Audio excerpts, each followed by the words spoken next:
अब पार्टी चाहे बीजेपी हो चाहे कांग्रेस हो, हमारे यहाँ ऐसे भरे पड़े हैं। ऐसे लोगों की मानसिकता आप क्या ही सोच सकते हैं क्या होगी। इनको झूठ बोलने में, पब्लिकली झूठ बोलने में बिल्कुल शर्म नहीं आती।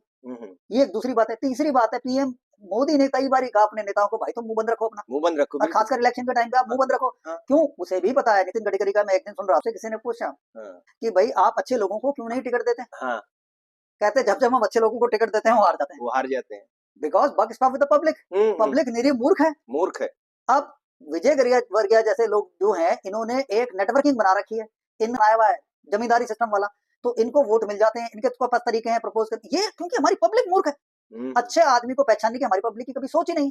तो उसमें पॉलिटिकल पार्टी कितना भी है, उसकी जो ऊपर लोग चाहें, उनको उसी कीचड़ में से ही कमल ढूंढना पड़ेगा। यहाँ पे कमल है नहीं, कीचड़ ही है। तो बीजेपी में फोटो में ही कमल है, ढूंढते तो ये भी कीचड़ में से कीड़े ही उठा रहे हैं। तो विजय वर्गीय उनमें से एक है।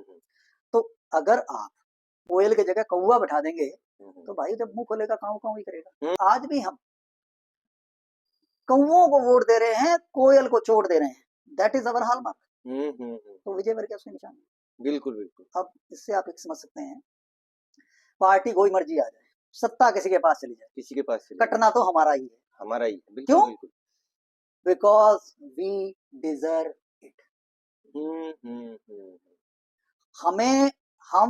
मैं बार बार ये कहता हूँ, लोग कहते हैं कि हमारा गुलाम हो जाना, हमारे यहाँ मुगलों का आना, हमारे यहाँ इस्लाम का आना, हमारा मूर्खों को अपना लीडर बनाना, हमारा इस बदहाली में रहना, इसका जो मूल कारण ये नहीं है। हम ये नहीं कह सकते कि नेहरू गलत था, गांधी गलत था, जिन्ना गलत था, उससे पहले राजपूतों ने ये क्या कर दिया, उससे पहले एक्स ने संधि कर ली, मानसिंह ये था, ये ट्रेटर तो कई लोग तो ट्रेटर थे ही, पर ये ट्रेटर हमारे यहाँ इतने एक्सेप्टेबल क्यों है?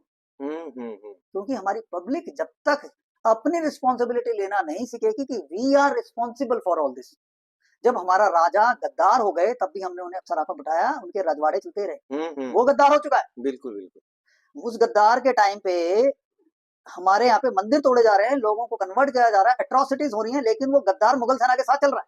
मुगल सेना के साथ चल रहा है, और बड़ी उससे चल रहा है अड़ के साथ, कि हमसे तो बड़ा बढ़िया कोई है ही नहीं। फौज में हूँ, हमारी फौज रन ओवर हो गई है, मैं और उसके बाद मैं कहूँ तो बहुत ही अच्छा फौजियों पिट के आया था। अरे यार, फौजी तब तक अच्छा है जब तक आप जीते। या तो आप जीत के आओ भाई, या तो आप जीत के आओ, या आप कफन में आओ।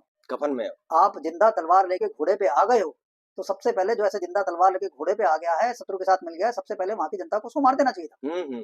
हमने अपने ट्रेटर्स को सराखों पे बिठाया है, उनकी बेइज्जती करने की भी हमारी मत नहीं। आज हमारे यहाँ गद्दारों की पूरी फौज खड़ी है, और हमें ना मुगलों ने मारा, ना हमें अंग्रेजों ने मारा, हमें हमारे गद्दारों ने मारा है, आज भी मार रहे हैं।